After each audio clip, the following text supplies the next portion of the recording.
The COVID-19 pandemic may have started out as a health crisis, but its disruptive power is fanning the flames of a cascade of other crises that have been developing in the months and years beforehand: geopolitical, economic and social.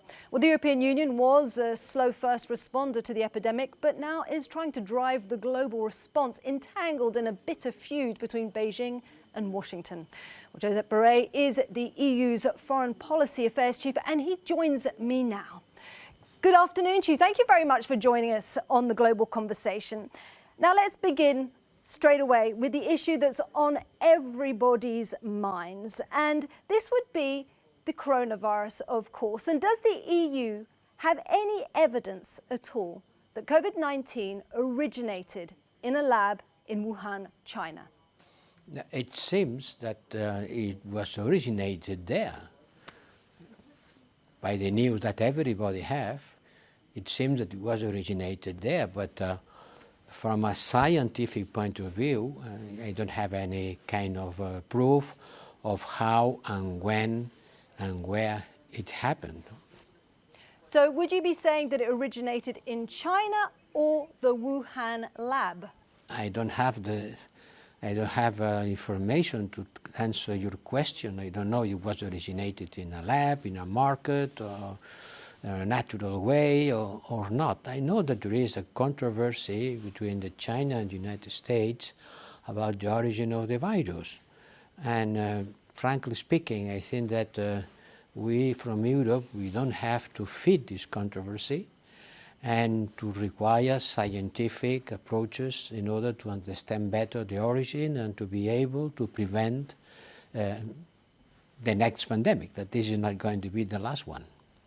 And in order to do so, the EU is tabling a resolution that will be put forward to the World Health Organization, calling for an independent investigation. Now, the origins of this virus, as you say, are very important. China is very sensitive to that. So will the wording include issues relating to the origins of the virus? I think we need a scientific, independent approach, not to blame, but to know, to understand, to be able to better know how things can happen, how things has happened, mainly in order to prevent another case like this. But the precise terms of the draft, I cannot tell you because the work is not finished. Do you think China will ever allow an independent investigation into the origins of this virus? Well, I think everybody has the same interest of understanding which has been the causes. And I'm sure that the same interest on understanding scientifically in order to prevent another pandemic will be shared by everybody. This thing has become a matter of controversy, and it's going to poison the relationship between China and the United States. I think we have to conduct it to a rational, logical and scientific approach. Poison the relationship between China and the United States, but what about China and the EU? Because you have also admitted that you've been under pressure from China to dilute texts when it comes to disinformation. Also in terms of a communique, an opinion piece by 27 of your EU ambassadors, when the wording of the origins of this virus was actually removed by Chinese state sentences. So would you say that your relationship between yourselves and China is one based on respect and trust? We have a positive relation with China, and my work is to try to keep this relation. China is a power from many points of view.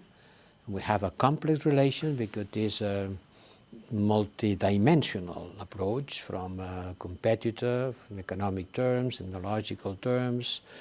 It's a different political system, so there is a systemic rival, but at the same time we have important approaches in some issues like climate change, multilateralism, and we have a strong economic and commercial and trade relation with China. So we have to approach China from different points of views. But it doesn't prevent us from saying what we have to say. So what do you have to say then when it comes controversy to also, disinformation? What do you have to say to China when it comes to its campaign of disinformation and withholding information when it has come to this pandemic? What we have to say is what we have said in the report that you know, because it has been made public.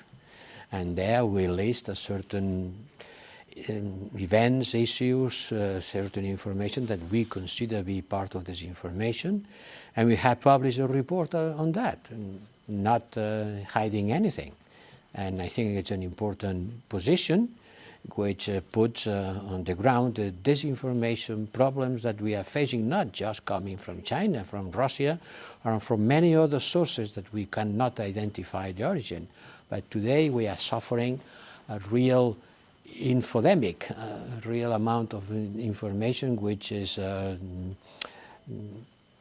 confusing people and require a big effort for us to explain with the way things are. Well, you've described China as a systemic rival. You've also now just talked about openly the disinformation campaigns that China has exerted on Europe. So how can China be a trusted partner? Well, I am not calling China a systemic rival today. It was written on the strategic report that the European Union delivered on last year. So there is nothing new on that. And I said that it's considered not only a systemic rival, but also an important partner, a competitor, but do you trust But do you trust Beijing? There are many different things. Can I finish my answer, if you don't mind? Huh? Can I finish my answer? So don't look at China just on a unilateral approach, because as I said, it's a complex relationship. Okay, so then I'll ask my question again. It's a complex relationship, but this is a simple question. Do you trust Beijing? Well, in the diplomatic relations, it's usual that the powers put pressure using the diplomatic channels. When someone is not happy, they tell us. We do the same thing. The important thing is not to receive pressure, but how do you react to the pressures? And how do you react to the pressure? Have you given in to Chinese pressure at all? No, in the case you were talking about the information produced by my services here, not at all. We continue saying exactly the same thing that was contained on the working report that we have been using on an internal activity. And just have a look at that and you will see. But why then would a whistleblower actually feel it necessary to call out the activities of your services? Yes, I think we have been doing the necessary, but maybe it has been not enough. In what respect? You know, the way my services work internally is an internal issue. Okay, but my question was, why would a whistleblower within your services feel it necessary to call out the fact that they felt that you were diluting your responses to Chinese disinformation? I think that about this issue, I already said what I have to say. Okay, well, let's move along then, and let's look at the relationship between your services, you as foreign policy chief for the EU, and Donald Trump, because you've been quite open about this and you've said it's a difficult relationship to handle that has to be handled with care. So what's it like dealing with Donald Trump? How complex is that relationship? Well, our relationship with Donald Trump, we don't have a relation with Donald Trump. We have a relation with the United States. It's an interinstitutional relationship, not a personal one. And everybody knows that between the States and Europe today there are disagreements. And we receive from the United States some remarks that we don't like or we don't agree, but it is the way it is, and we try to build a positive relation in spite of some differences and disagreements. Now, as the US disengages, this could be the EU's moment to step in, but it hasn't. The world order was very much damaged before the pandemic. The multilateralism was in difficulties, mainly because the United States were withdrawing from the multilateral approach to the world problems. But it's clear that the world order today is no longer according with the real distribution of power, which is very much different from the distribution of power at the end of the Second World War. That was when the order with the United States taking the leadership was born. And I think that we live in a disordered world, and we need to rebuild a new multilateralism in which the European Union can play an important role. But this would be the EU's moment to start playing that role, but it seems to be on the back foot. Why is that? Well, it's your opinion. So in your opinion, is the EU making its voice heard sufficiently? Is it having the economic, geopolitical clout that you would like it to have, Europe in a stronger world as your mandate dictates? Well, the European Union is what it is not a state, but is playing an important role in facing the coronavirus, helping our partners in Africa, in Latin America, with all our resources. Yesterday we held a pledging conference and we got almost $8,000 million to finance the research for a pandemic. The European Union is playing an important geopolitical role as a soft power. We have yesterday a meeting with the Balkans, 2 weeks ago with the Sahelian countries. Our missions stay in the ground in spite of the problems of the coronavirus. We do what we can do, being what we are. And power, which is not a military power, but it has a lot of influence in the world. And I think that our contribution as a geopolitical actor to face pandemics is the most important one. No one has been contributing as much as us to the fight against the pandemic worldwide. If Europe is to maintain influence abroad, it does need unity back home. Now, I'd like to touch on a number of issues relating to internally to the EU. Firstly, the ruling by Germany's Constitutional Court, which would say that its decisions supersede those of EU institutions. Now, this is potentially explosive, is it not? This decision pertained to former stimulus packages, but as the EU is in crisis mode, looking to create further stimulus to bring North and South together, this decision could open wounds and create yet further division. Well, the decision of the German Constitutional Court has to be respected, as we respect all decisions coming from judiciaries in democratic countries, but it doesn't prevent us to disagree. And certainly this decision of the Constitutional Court in Germany opens questions about the role of the European Central Bank. The only thing I can say is that we stick firmly supporting the independence of the European Central Bank and the preeminency of the European law and European judiciary institutions. So potentially setting you on a collision course with Germany's Constitutional Court, its legal decisions? Certainly, this sentence of the Constitutional Court poses a problem that we'll have to deal with it. As the pandemic hit Europe, solidarity did seem in short supply.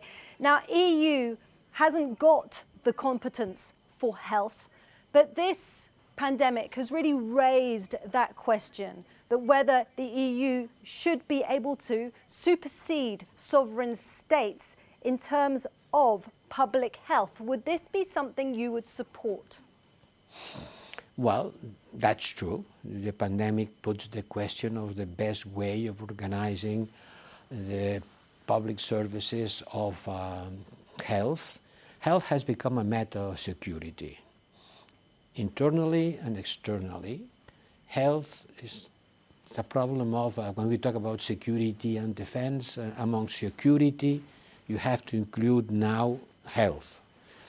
Health is not just a matter of how do you manage the hospital of your village.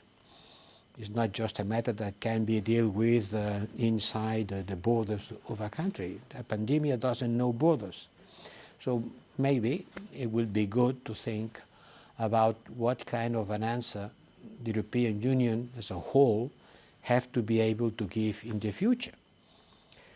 Coordination can be a way. Stockpiling critical resources at the European level can be another way, because if we have to have a stock of security, it doesn't make sense that every country has its own stock. You can have an European stock, and it would be much better for everything. But this is something that has to be discussed. But by the time being, I think that there is a growing feeling. Does the EU need new powers when it comes to health? You mean new competences, not new powers? New competences, then? New competence. Okay, that's better. New competences. It would not be a bad idea, but it depends on which competences. This has to be discussed among member states, and to give more competences to the European Union would require a modification of the treaties, which is something that is not in the agenda. But maybe member states can agree on giving the European Union a more important role on coordinating their competencies. That's, for example, what we are doing here at the External Service, and with the Ministers of Defense, trying to coordinate what the military of each country can do in order to help to face the pandemic, and acting in a coordinated way, also with the NATO. And moving on to another issue now, briefly, Mr. Borrell, one of the other casualties of this crisis has been democracy. Now, after COVID-19, Freedom House has downgraded Hungary and doesn't even consider Hungary as a democracy anymore. And it fears Poland could go the same way too. Do you admit that the EU has failed when it comes to upholding the principles of democracy within its member states? I'm sorry to say, but you have a vision of the world which is a little bit dramatic. Huh? I don't share your opinion that democracy has been a victim of the pandemic. I live in a democratic country as well today as yesterday, and this happens for all Europeans. I can understand that you want to talk about the risk that the measures taken in order to face the pandemic can create a certain, let's say, dynamics of about the individual freedoms. But I cannot accept that democracy has been a victim of the pandemic. In the cases of Poland and Hungary, it has already been a decision from the Commission with respect to Poland, and it's under study of the services of the Commission, the reaction that we have to take with respect to Hungary. And I want to say clearly that the European Union will remain a democratic union based on the respect of the rule of law and democratic values, and this is going to be with pandemic or without pandemic. Can it be a democratic union if one of its member states is no longer considered a democracy? To be considered as a democracy is something that belongs to the Commission and the Council and the European Parliament case by case. And as far as I know, no European member state has been considered as a non-democratic country.